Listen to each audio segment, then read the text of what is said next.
이강혁 손에서 낡은 병원 영수증이 떨어졌습니다. 그 종이 한 장에 적힌 날짜를 보는 순간 그는 처음으로 채화영 곁에 서 있는 게 아니라 채화영이 평생 숨겨온 무덤 앞에 서 있다는 기분을 느꼈어요. 그리고 더 끔찍한 건 그 무덤 한가운데 이름도 없이 묻혀있는 사람이 강준호일 수 있다는 사실이었습니다. 이강혁은 원래 묻지 않는 사람이었습니다. 채화영이 시키는 일은 끝까지 해냈고 지워야 할 흔적은 조용히 지웠고 넘지 말아야 할 선은 본능처럼 알고 움직였어요.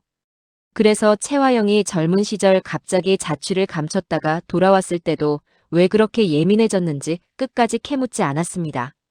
한동안 병원 주변을 돌며 대신 받아온 서류들이 있었고 이름도 적히지 않은 메모들이 있었고 잠깐 쓰고 버린 번호까지 있었지만 이강혁은 늘 그걸 채화영의 더러운 과거쯤으로만 생각했어요. 누군가의 아이를 숨겼다든지 돈으로 눌러야 할 문제가 있었다든지 그런 식으로요. 그런데 강준호를 둘러싼 분위기가 완전히 달라지자 이강혁은 처음으로 그 오래된 조각들을 다시 꺼내보기 시작했습니다. 채화영이 강준호에게 침몰하는 사실을 털어놓은 뒤에도 이상하게 안심하지 못하는 모습, 강준호가 마서린 얼굴로 사는 오장미를 의심하기 시작하자 더 노골적으로 예민해지는 반응, 그리고 사람들 앞에서는 무너지려는 척하면서도 뒤에서는 더 매섭게 판을 조이는 태도까지. 이강혁은 채화영을 오래 봐왔기 때문에 알았습니다. 이 여자가 정말 두려울 때는 감정이 많아지는 게 아니라 계산이 더 정교해집니다. 그런데 지금은 그 계산조차 흔들리고 있었어요. 그건 단순히 친모 고백 하나로 흔들릴 얼굴이 아니었습니다. 그 고백 뒤에 아직 더 큰 비밀이 남아있을 때만 나오는 표정이었어요. 그래서 이강혁은 밤마다 기록을 맞추기 시작했습니다. 채화영이 사라졌던 시기와 병원 영수증 날짜, 오래전에 지워졌던 연락처, 보호자 이름 없이 남아있는 접수 흔적까지 하나씩 끌어모았어요. 처음엔 그저 강준호 친부가 누군지 먼저 알아내면 채화영을 더 세게 묶을 수 있다고 생각했습니다. 채화영이 당시에 만나던 남자 쪽 흔적일 거라고 여겼고 그 이름을 찾아내면 지금 벌어지는 혼란도 자기 방식대로 눌러버릴 수 있다고 믿었어요. 그런데 기록이 쌓일수록 이상했습니다. 다른 남자의 흔적을 찾으려고 들어갔는데 자꾸만 자기 발밑이 먼저 흔들리는 기분이 들었거든요. 가장 소름 끼친 건 번호였습니다. 낡은 약 봉투 밑에 눌려있던 짧은 메모 한 장에 오래된 전화번호가 적혀 있었는데 그 번호가 한때 자신이 잠깐 쓰다 사라진 번호와 정확히 맞아떨어졌어요. 이강혁은 그 종이를 쥔 채 한참 움직이지 못했습니다. 우연이라고 넘기기에는 너무 선명했고 아니라고 부정하기에는 너무 정확했어요. 그제야 오래전 기억들이 이상하게 되살아나기 시작했습니다. 채화영이 몇 달 동안 모습을 감췄던 시기, 자신이 이유도 모른 채 병원 앞을 서성이던 밤, 이름 없는 서류를 태워 없애던 순간들까지요. 그때는 모두 남의 비밀을 지켜준다고 생각했는데 지금은 마치 누군가 자기 기억까지 함께 잘라낸 것처럼 느껴졌습니다. 그 모든 흐름이 한꺼번에 겹치던 날, 이강혁은 마침내 채화영 앞에 섰습니다. 평소처럼 조용했지만 이번엔 눈빛이 달랐어요. 채화영은 그 얼굴을 보자마자 본능적으로 알아챘습니다.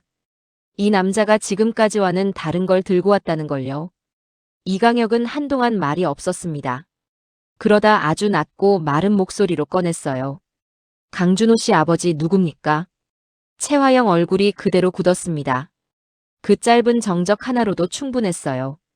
이강혁은 그 순간 확신했습니다. 자신이 손댄 건 오래된 스캔들이 아니라 채화영이 가장 깊이 숨겨온 진실이라는 걸요. 그리고 더 끔찍한 건 그 진실이 이제 강준호의 의심, 오장미의 위장신분, 채화영의 공포까지 전부 한 줄로 묶어버리기 시작했다는 점이었습니다. 갑자기 무슨 소리예요, 이 비서. 채화영은 끝내 차갑게 웃으며 넘기려 했지만 손끝은 이미 굳어 있었습니다. 이강혁도 물러서지 않았어요. 날짜가 맞습니다. 그때 사라지셨던 시기와 병원 기록, 지워진 번호가 전부 이어집니다. 저는 확인해야겠습니다. 그 말에 채화영 표정이 완전히 식었습니다. 확인해서 뭐 하시려고요? 지나간 일은 지나간 일로 두면 되는 겁니다. 그 한마디가 오히려 더 이상했어요. 채화영은 늘 모르는 척하거나 다른 사람 탓으로 돌리는 식으로 빠져나갔지, 이렇게 대놓고 덮으려 하지는 않았거든요. 이강혁은 그 반응 하나만으로도 이미 절반쯤 답을 본 기분이 들었습니다. 이강혁은 채화영 방에서 나와 바로 오래된 자료를 다시 뒤졌습니다. 이번에는 단순한 추측으로 끝낼 생각이 없었어요.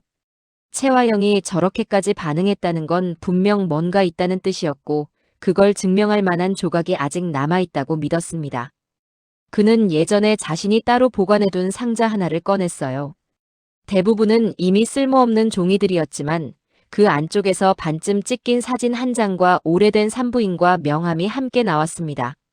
사진 속 얼굴은 선명하지 않았지만 남자 쪽 소매 끝과 손목만은 남아있었어요. 그걸 본 순간 이강혁 손이 멎었습니다. 아주 오래전 자신이 습관처럼 차고 다니던 시계가 사진 속 손목에 그대로 걸려 있었거든요. 이강혁은 사진을 들고 한동안 움직이지 못했습니다. 강준호 친부를 찾겠다고 시작한 일이 자꾸만 자기 쪽으로 되돌아오고 있었어요. 처음에는 채화영이 당시에 만나던 다른 남자를 찾아내면 되는 줄 알았습니다.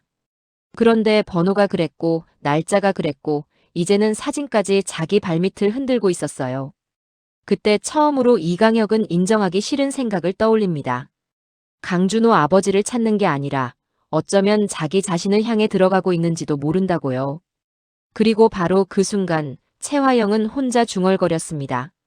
안 돼, 그 이름까지는 나오면 안 돼. 문제는 그 말이 누구를 향한 경고였는지 이제 이강혁도 조금씩 알아가고 있다는 점이었어요. 채화영의 표정은 최대한 눌렀지만 목소리는 예민했어요. 이 비서 그만하시죠. 괜한데 손대다 커지면 감당 못해요. 이강혁은 평소 같았으면 바로 한 걸음 물러섰을 겁니다. 하지만 이번에는 달랐어요. 제가 감당 못하는 게 아니라 지금 대표님이 감당 못하는 거 아닙니까? 그 한마디에 채화영 눈빛이 차갑게 내려앉았습니다. 이강혁은 그 반응을 보며 더 선명하게 느꼈어요. 이제 채화영은 자신을 부리는 사람이 아니라 자기 앞에서 두려움을 숨기고 있는 사람처럼 보였거든요. 그게 이강혁을 더 불편하게 만들었습니다. 평생 채화영 그림자처럼 움직였는데 이제 와서 그 그림자 속에 자기 흔적까지 섞여 있을지 모른다는 생각이 들었으니까요. 이강혁은 그날 밤 마지막으로 한 곳을 더 찾아갑니다. 오래전에 채화영이 다녀간 병원과 연결된 작은 약국이었어요. 그는 대놓고 묻지 않았습니다. 다만 그 시기 약을 대신 받아간 사람이 있었는지, 정기적으로 드나든 남자가 있었는지만 확인하려 했어요. 돌아온 답은 짧았지만 결정적이었습니다. 그때 늘 오던 분이 있었죠. 말수는 적었는데 서류 봉투를 직접 챙겨가던 남자요. 이강혁은 아무 말도 못했어요. 약사 기억 속 인상착의가 너무 자기 자신과 닮아 있었거든요. 그는 약국을 나와 차문을 잡은 채 한참 움직이지 못했습니다. 남의 과거를 추적하는 줄 알았는데 결국 자기 발자국을 다시 밟고 있는 기분이었어요. 이강혁은 차 안에 앉아 사진과 명함, 번호 메모를 다시 한번 겹쳐봅니다. 이제 그는 더 이상 강준호 아버지를 찾고 있다는 말조차 남일처럼 할 수 없게 됐어요. 아직 마지막 이름을 입 밖에 낼 수는 없지만 적어도 하나는 분명했습니다. 채화영이 지금 죽도록 막고 있는 건 과거의 한 남자가 아니라 그 남자가 다시 강준호 앞에 서게 되는 순간이라는 걸요. 오장민은 이제 확실히 느끼고 있었습니다. 채화영이 강준호를 바라보는 눈은 다른 사람들에게 보이는 얼굴과 전혀 달랐어요. 화를 내다가도 마지막 순간에는 이상하게 말을 거두는 점, 강준호가 다칠 수 있다는 말이 나오면 표정부터 굳는 점, 마서린을 향해 칼을 세우다가도 강준호가 끼어들면 순간적으로 결이 바뀌는 점까지. 오장민은 그 미묘한 차이를 다 보고 있었지만 끝내 모르는 척했습니다. 지금 그걸 먼저 건드리면 채화영이 당황하는 정도로 끝나지 않을 거라는 걸 너무 잘 알았기 때문입니다. 비밀이 들킬까 두려운 사람은 항상 가장 가까운 약한 곳부터 찌르잖아요. 오장민은 아직 그 순서를 바꾸고 싶지 않았어요. 그래서 더 조용해졌습니다. 강준호 앞에서는 평소처럼 마서린으로 남았고 채화영 앞에서는 아무것도 눈치채지 못한 사람처럼 행동했어요. 문제는 그 침착함이 오히려 채화영의 의심을 더 키우고 있다는 점이었습니다. 채화영은 확신하지는 못했어요. 눈앞의 여자가 정말 오장미인지 아니면 자기 불안이 만들어낸 그림자인지 끝내 단정하지 못합니다. 그런데 이상하게도 자꾸만 마서린 안에서 오장미 흔적을 찾게 됐어요. 말투가 아니라 숨을 고르는 순간, 정면으로 맞받아치는 눈빛, 그리고 궁지에 몰릴수록 더 차갑게 버티는 태도가 자꾸 신경을 긁었습니다. 그날도 채화영은 일부러 예전 이야기를 꺼냈습니다.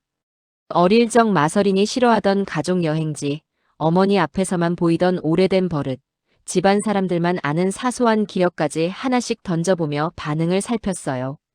오장미는 급하게 답하지 않았습니다. 모르는 건 흐리고 아는 건 짧게 끊어냈어요. 그 절제된 반응이 채화영을 더 불안하게 만들었습니다. 진짜 마서린이라면 짜증을 냈을 질문에도 이 여자는 너무 조심스럽게 숨을 골랐거든요. 채화영은 속으로만 되뇌었습니다. 설마 정말 오장미인 건 아니겠지. 하지만 바로 그 다음 순간에는 또 흔들렸어요. 확신 없는 의심은 사람을 미치게 만듭니다. 채화영은 지금 딱 그 상태였습니다. 반면 강준호는 아무것도 모른 채 오장미를 끝까지 마서린으로 믿고 있었어요. 다만 그는 채화영이 요즘 마서린에게 보이는 날 선 태도를 보며 점점 더 불편해졌습니다. 자기에게 침몰하는 사실을 털어놓고도 협박처럼 입을 막으려 들던 채화영이 왜 마서린에게까지 똑같이 거칠어지는지 이해할 수 없었거든요. 그래서 준호는 오히려 더 자주 오장미 곁에 머물렀습니다. 눈에 띄게 챙기지는 않았지만 채화영과 단둘이 마주치지 않게 자연스럽게 자리를 만들고 사람들 앞에서는 일부러 마서린 편을 드는 시기였어요. 마서린 씨, 요즘은 제 앞에서라도 참지 마십시오. 강준호가 그렇게 말하자 오장미는 무심한 얼굴로 받아쳤습니다. 내가 뭘 참는데요? 준호는 잠깐 말을 고르다가 더 낮게 말했어요. 채화영 씨가 지금 누구한테 화를 내는 건지 본인도 모르는 것 같습니다. 그런데 그 끝이 자꾸 마서린 씨한테 가고 있습니다. 오장미는 순간 대답을 멈췄습니다. 강준호는 여전히 자신을 마서린으로 믿고 있고 그래서 더 진심으로 걱정하고 있었어요. 그 진심이 고마울수록 마음은 더 무거워졌습니다. 하지만 오장미는 끝내 아무것도 밝히지 않았습니다. 지금 필요한 건 고백이 아니라 버티는 일이었으니까요. 그날 저녁 채화영은 다시 한번 마서린을 떠보려다 오히려 더 깊은 불안을 안게 됩니다. 아무리 찔러도 이 여자는 무너지지 않았고 그렇다고 완전히 예전의 마서린 같지도 않았어요. 그 애매한 틈이 채화영을 더 조급하게 만들었습니다. 그리고 그 조급함은 결국 실수로 이어졌어요. 강준호 앞에서 마서린에게 유난히 날이 선 말을 내뱉고 만 겁니다. 준호는 그 장면을 보고 표정이 굳었습니다. 그는 채화영이 지금 단순히 예민한 게 아니라 마서린을 이유 없이 몰아붙이고 있다고 받아들였어요. 그 순간부터 강준호 마음속에서는 분명한 선이 그어졌습니다. 채화영은 이해해야 할 친모가 아니라 막아야 할 사람으로요. 오장미는 그 변화를 보면서도 끝까지 침묵했습니다. 채화영은 아직 모릅니다. 다만 의심만 하고 있을 뿐이에요. 강준호도 모릅니다. 자신이 지키려는 마서린이 누구인지 전혀 모르고 있습니다. 그래서 오장미는 더더욱 입을 다물었어요. 지금 이 집에서 가장 강한 건 진실을 먼저 쥔 사람이 아니라 진실을 알고도 아직 꺼내지 않은 사람이라는 걸 알게 됐으니까요. 강준호가 채화영을 막아야 할 사람으로 보기 시작한 뒤부터 집안의 균형은 눈에 띄게 달라졌습니다. 전에는 채화영이 한마디만 던져도 준호가 멈칫하곤 했어요. 그런데 이제는 아니었습니다. 준호는 더 이상 감정으로 밀리지 않았고 채화영이 마서린을 향해 날을 세울수록 오히려 더 노골적으로 그 사이에 끼어들었습니다. 채화영은 그 변화를 보며 속이 타들어갔어요. 자기 손으로 붙잡아 둬야 할 아들이 하필 자기가 가장 불안해하는 쪽에 더 가까이 서기 시작했으니까요. 그날도 채화영은 일부러 사람들 앞에서 마서린을 몰아붙였습니다. 말은 사소한 집안일이었지만 어조는 전혀 사소하지 않았어요. 하나부터 열까지 전부 마음에 안 든다는 식으로 몰아세우며 마서린 반응을 끝까지 지켜보려 했습니다. 오장미는 그 의도를 알아차렸지만 바로 받지 않았어요. 차갑게 버티되 선은 넘지 않았습니다. 채화영이 원하는 건 분노가 아니라 틈이라는 걸 알고 있었기 때문입니다. 그런데 그 순간 강준호가 먼저 나섰어요. 그 정도면 됐습니다. 준호 목소리는 낮았지만 단호했습니다. 채화영은 바로 눈을 흘겼어요. 지금 준호 씨가 끼어들 일이 아니에요. 그러자 준호가 한 걸음 더 앞으로 섰습니다. 그럼 누구 일입니까? 제 앞에서 사람을 저렇게 몰아붙이는데 가만히 있어야 합니까? 그 한마디에 분위기가 완전히 달라졌습니다. 채화영은 잠깐 말문이 막혔어요. 준호가 자기에게 맞서는 건 처음이 아니었지만 이번에는 결이 달랐거든요. 상처받은 감정으로 덤비는 게 아니라 누군가를 지키겠다는 쪽으로 서 있었기 때문입니다. 오장미도 그걸 느꼈습니다. 강준호는 아직 아무것도 모르고 그래서 더 위험할 만큼 곱게 움직이고 있었어요. 오장미는 괜히 일이 더 커질까봐 먼저 자리를 정리하려 했지만 채화영은 그 장면을 보고 오히려 더 확신에 가까운 불안을 품게 됩니다.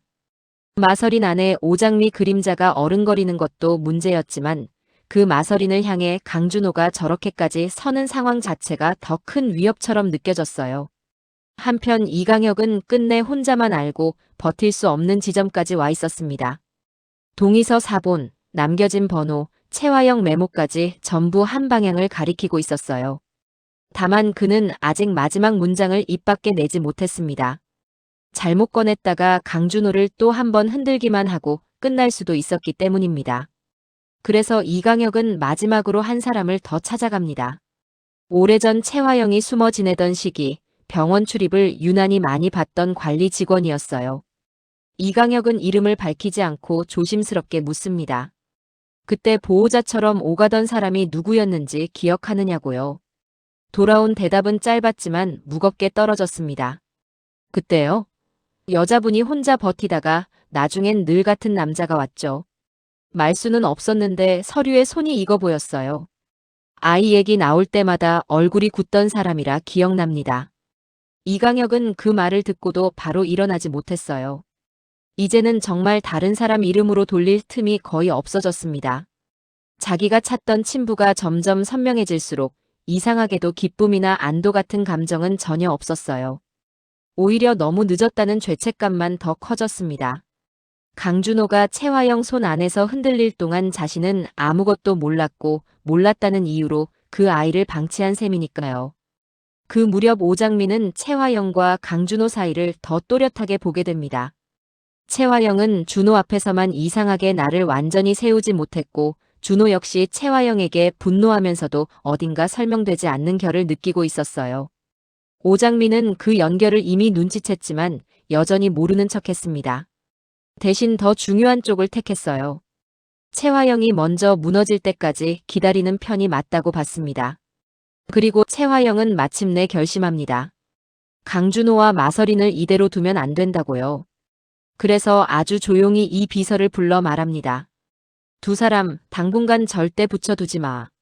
문제는 그 지시를 들은 사람이 바로 이강혁이었다는 점입니다. 이강혁은 잠깐 고개를 숙인 채 서 있었지만 속으로는 완전히 다른 생각을 하고 있었어요. 채화영이 지금 떼어놓으려는 건 단순한 감정선이 아니라 진실에 가까워지는 두 사람의 거리라는 걸 이제는 너무 잘 알고 있었으니까요. 그리고 그 거리 한가운데에 자기 이름이 들어갈지도 모른다는 사실이 이강혁을 더욱 숨막히게 만들고 있었습니다. 채화영이 두 사람 당분간 절대 붙여두지 말라고 지시한 뒤부터 움직임은 훨씬 노골적이 됐습니다. 예전에는 감정을 숨긴 채 은근하게 흔들었다면 이번에는 대놓고 강준호와 마서린 사이를 끊어놓으려는 쪽으로 방향을 바꾼 거예요. 강준호 일정에 갑자기 새로운 약속이 끼어들고 마서린에게는 따로 자리를 비우게 만드는 일이 반복됐습니다. 겉으로는 우연처럼 보였지만 3번만 겹쳐도 우연이 아니라는 걸 알 수 있잖아요.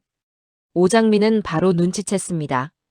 채화영이 이제는 의심을 확인하는 단계가 아니라 강준호와 마서린이 서로 기대는 흐름 자체를 잘라내려 하고 있다는 걸요. 그런데 채화영 뜻대로 쉽게 흘러가지 않았습니다. 강준호가 예상보다 더 빨리 반응했기 때문이에요. 준호는 처음에는 일정이 겹치는 정도로만 생각했습니다. 하지만 같은 방식이 반복되자 바로 알아차렸어요.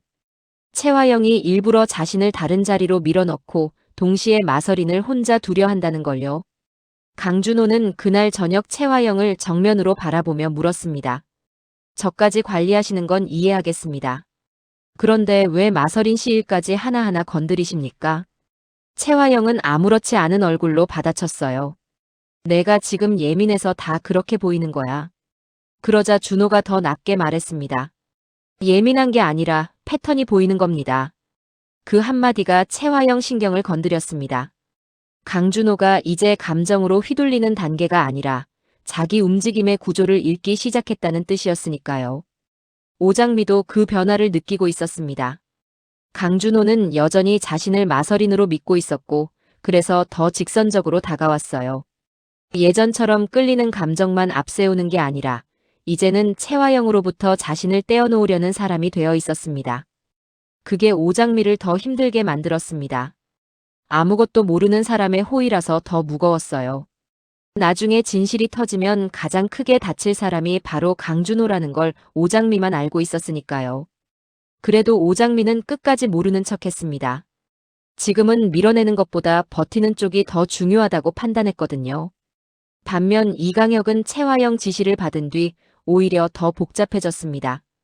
겉으로는 고개를 숙이고 따르는 척했지만 속에서는 전혀 다른 계산이 돌아가고 있었어요. 채화영이 강준호와 마서린을 떼어놓으려는 이유는 분명했습니다. 둘이 붙어 있으면 채화영이 감추고 싶은 것들이 더 빨리 흔들릴 수 있기 때문이에요. 그리고 이강혁은 이제 알고 있었습니다. 그 흔들림 끝에 자기 이름까지 걸려 있을 수 있다는 걸요. 그래서 그는 처음으로 채화영 지시를 그대로 실행하지 않았습니다. 일정은 바꾸는 척했지만 일부러 빈틈을 남겼고 마서린 쪽에 붙는 감시도 느슨하게 만들었어요. 겉으로는 움직였지만 실제로는 두 사람을 완전히 끊어놓지 않는 방식으로요. 그 결과 채화영 예상과 다른 장면이 벌어졌습니다. 채화영이 일부러 강준호를 외부 약속으로 묶어두려던 날 강준호는 중간에 자리를 박차고 나와 버렸어요. 그리고 아무 설명 없이 마서린이 있는 곳으로 곧장 향했습니다. 그 모습을 본 채화영 얼굴은 싸늘하게 굳었습니다. 누군가가 자기 지시를 완벽하게 수행하지 않았다는 뜻이었고 동시에 강준호가 이제 자기를 피해서라도 마서린 쪽으로 갈 만큼 마음을 굳혔다는 뜻이기도 했거든요. 오장미는 갑자기 나타난 강준호를 보고도 놀라는 척만 했습니다. 속으로는 이미 알았어요. 이건 우연한 만남이 아니라 채화영 통제에서 벗어나려는 준호의 첫 반격이라는 걸요. 오장미는 그 진심이 고마우면서도 동시에 점점 더 위험해진다고 느꼈습니다. 채화영은 누군가 자기를 거스르기 시작하면 반드시 더 더러운 수를 꺼내는 사람이니까요. 실제로 채화영은 그날 밤 바로 이강혁을 다시 불러 세웠습니다. 이 비서, 내가 분명히 말했죠. 두 사람 붙여두지 말라고. 이강혁은 평소처럼 짧게 대답하지 않았습니다. 강준호 씨가 직접 움직였습니다. 막는다고 멈출 상태가 아닙니다. 그러자 채화영이 독하게 받아쳤어요. 멈추게 만들어야죠. 그 말에 이강혁 표정이 처음으로 굳었습니다. 예전 같으면 그 독함도 그냥 받아넘겼겠지만 이제는 달랐어요. 채화영이 막으려는 대상이 강준호라는 사실 자체가 점점 더 날카롭게 들어왔거든요. 이강혁은 그 순간 아주 짧게 생각했습니다. 정말 이 사람이 강준호를 위해 숨긴 걸까? 아니면 강준호 때문에 더 큰 비밀이 들킬까봐 막는 걸까 하고요. 그 질문 하나가 이강혁을 채화영 곁에서 조금씩 떼어놓기 시작했습니다. 반면 채화영은 점점 더 다급해졌습니다. 강준호는 자기 통제에서 벗어나고 있었고 마서리는 예상보다 더 단단했고 이강혁은 분명 무언가를 쥔 사람처럼 말수가 줄어들고 있었어요. 채화영은 더 기다렸다가는 한꺼번에 무너질 수 있다고 느꼈습니다. 그래서 이번에는 정면으로 부딪히지 않고 더 교묘한 쪽을 택했어요. 강준호 앞에서는 마서린을 걱정하는 척하면서도 뒤로는 마서린을 향한 감시를 더 촘촘히 붙였습니다. 어디를 가는지, 누구를 만나는지, 어떤 반응을 보이는지 전부 확인하려 들었어요. 채화영은 아직 확신하지 못합니다. 눈앞의 여자가 정말 오장미인지 아니면 자기 불안이 만들어낸 그림자인지요. 그런데 그 불확실함이 오히려 더 무서웠어요. 확신이 없으니 더 많이 찔러보고 더 오래 흔들어보게 되는 거잖아요. 오장미는 그 변화를 바로 감지했습니다. 복도에서 마주치는 시선이 달라졌고 집 안 공기가 자신을 시험하는 쪽으로 기울었다는 걸 느꼈어요. 채화영은 여전히 모르고 있었지만 분명 의심은 깊어지고 있었습니다. 이강혁은 병원에서 나와 차 문을 붙잡고 한참을 서 있었어요. 드디어 찾았다는 안도는 없었습니다. 오히려 너무 늦게 도착한 진실이 사람을 얼마나 처참하게 만드는지 그걸 몸으로 느끼는 기분뿐이었어요. 강준호는 자기 출생도 모른 채 채화영 손에 흔들려 왔고 자신은 그 모든 시간 가까이에 있으면서도 아무것도 하지 못했습니다. 이제 남은 건 하나였습니다. 이 사실을 언제 어떤 얼굴로 강준호 앞에 내놓을 것이냐는 것뿐이었어요. 그런데 더 무서운 건 채화영도 뭔가를 감지했다는 점입니다. 그날 밤 채화영은 이강혁을 보자마자 바로 물었어요. 이 비서 요즘 뭐 찾고 다녀요? 평소 같으면 둘러댔을 이강혁이 이번에는 침묵했습니다. 그 짧은 침묵 하나로도 충분했어요. 채화영 눈빛이 순식간에 식어버렸거든요. 그 서류 준호 씨 손에 들어가면 다 끝나요. 그 말은 경고였지만 동시에 거의 자백처럼 들렸습니다. 이강혁은 그 순간 알았습니다. 이제 채화영도 자신이 어디까지 왔는지 눈치챘고 그래서 더 위험해졌다는 걸요.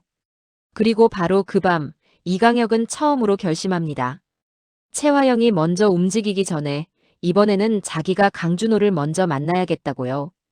이강혁이 먼저 강준호를 만나기로 결심한 밤 채화영도 가만히 있지 않았습니다. 이제는 직감만으로도 알 수 있었어요. 이강혁이 자기 손에서 완전히 빠져나가기 직전이라는 걸요. 그래서 채화영은 마지막으로 판을 뒤집을 생각부터 했습니다. 강준호를 붙잡는 척하면서도 실제로는 강준호와 마서린을 동시에 흔들어 둘 다 자기 통제 안에 묶어두려는 쪽으로요. 채화영은 준호를 불러 아주 차분한 얼굴로 말했습니다. 준호야, 지금 너한테 접근하는 사람들 다 이유가 있어. 특히 마서린은 내가 생각하는 것보다 더 복잡한 아이야. 그 말은 경고처럼 들렸지만 준호는 바로 알아들었습니다. 또 흔들어 놓으려는 거구나 하고요. 그래서 이번에는 더 선명하게 잘라 말했습니다. 어머니가 제일 두려워하는 게 뭔지 이제 보입니다. 제가 진실에 가까워지는 거겠죠. 그 시각 오장민은 채화영 눈빛이 완전히 달라졌다는 걸 느끼고 있었습니다. 여전히 채화영은 자신이 오장미라고 확신하지 못해요. 하지만 그 의심이 점점 깊어지고 그 의심보다 더 먼저 강준호 쪽을 자르려 든다는 것도 분명히 보였습니다. 오장민은 그래서 일부러 더 멀어지려 했습니다. 강준호에게 냉정하게 굴고 마서린답게 차갑게 선을 그으며 자신 쪽으로 더 들어오지 못하게 막으려 했어요. 그런데 강준호는 오히려 더 단단해졌습니다. 마서린 씨를 지키겠다는 말 아닙니다. 이제는 제가 제 인생을 망가뜨린 사람들을 그냥 두고 볼 수 없다는 뜻입니다. 그 말에 오장민은 잠깐 숨이 막혔습니다. 아무것도 모르는 사람이 가장 정확한 방향으로 걸어 들어오고 있었으니까요. 그리고 마침내 이강혁이 강준호 앞에 섭니다. 예전처럼 채화영 뒤에 서 있는 얼굴이 아니었어요. 오랫동안 삼켜온 사람만이 가질 수 있는 무너진 무게가 얼굴 전체에 드러나 있었습니다. 준호는 그 표정을 보는 순간 그냥 지나칠 수 없다는 걸 느꼈습니다. 이강혁은 한참 말을 고르다가 낮게 입을 열었어요. 강준호 씨, 더 늦으면 안 될 것 같아서 왔습니다. 그 한마디에 준호 눈빛이 바뀌었습니다. 채화영은 멀지 않은 곳에서 그 장면을 보고 있었고 오장민은 본능적으로 뭔가 터지려 한다는 걸 알아차렸어요. 이강혁은 손에 쥔 봉투를 내밀었습니다. 병원 기록, 동의서 4본, 오래된 메모, 그리고 보호자 확인이 적힌 종이까지. 강준호는 선뜻 받지 못했습니다. 채화영은 결국 참지 못하고 다가와 독하게 쏘아붙였어요. 이 비서, 그거 내려놔요. 지금 무슨 짓을 하는지 알아요? 그런데 이번에는 이강혁이 물러서지 않았습니다. 평생 처음으로 채화영을 똑바로 보며 말했어요. 이제는 알아야 할 사람이 알아야 합니다. 그 짧은 한마디에 채화영 얼굴이 완전히 무너졌습니다. 그 표정 하나만으로도 준호는 알 수 있었어요. 이 서류 안에는 자기 인생을 다시 뒤집을 말이 들어있다는 걸요. 준호가 천천히 봉투를 받아드는 순간 오장민은 한 발 늦게 도착해 그 장면을 보게 됩니다. 아무 말도 하지 못한 채 세 사람 얼굴을 번갈아 바라보는데 그 공기가 너무 이상했어요. 최화영은 끝장난 사람처럼 굳어 있었고, 이강혁은 이제 돌아갈 수 없는 사람처럼 떨고 있었고, 강준호는 처음으로 누가 자기 편이고 누가 자기 적인지조차 판단할 수 없는 얼굴이었습니다. 그 순간 오장민은 직감합니다. 이제부터 터질 건 단순한 출생의 비밀이 아니라 이 집에서 가장 오래 숨겨졌던 피해 방향이라는 걸요. 그리고 바로 그때 강준호가 봉투 안종이를 펼치려는 손을 멈춘 채 아주 낮게 묻습니다. 이비서님, 이게 대체 누구 이야기입니까? 이강혁 입술이 떨렸고 최화영은 거의 숨도 쉬지 못했습니다. 오장민은 그 대답이 떨어지는 순간부터 모든 관계가 완전히 바뀔 거라는 걸 알았어요. 진실은 이제 눈앞까지 왔고 더는 누구도 예전 자리로 돌아갈 수 없게 됐습니다. 그래서 다음이 더 무서워집니다. 이강혁은 정말 강준호 앞에서 친부의 진실을 끝까지 털어놓게 될까요? 최화영은 마지막 순간 강준호를 붙잡기 위해 또 어떤 더러운 수를 꺼내게 될까요? 오장민은 끝까지 침묵을 지킬까요? 아니면 강준호가 무너지기 전에 먼저 개입하게 될까요? 이 비밀이 터진 뒤에도 강준호는 마서린이라고 믿는 오장미 곁에 서게 될까요? 아니면 모든 걸 끊어내는 쪽으로 돌아서게 될까요?